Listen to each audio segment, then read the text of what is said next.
In this video, I'm going to be showing you guys how you can change store currency on your Shopify. First, log into your Shopify. I'm going to do that right now. Just click on login and log into your store. Now, the next thing you want to do, guys, to change your Shopify currency, like your Shopify store currency, you want to click on settings at the very bottom left.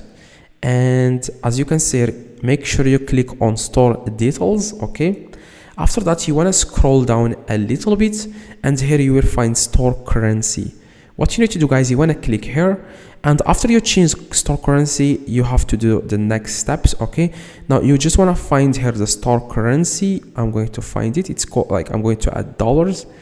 Now what you need to do, guys, next, after you add the store currency, you want to click on save in the top, because a lot of people don't click on save, and that's exactly, guys, like, that's not what you need to do to change the currency. Make sure you click on save, and now you have successfully changed store currency on Shopify. If this video helped you, please drop a like and subscribe. If you want to learn more about Shopify, click on the video on the screen. See you guys in the next video.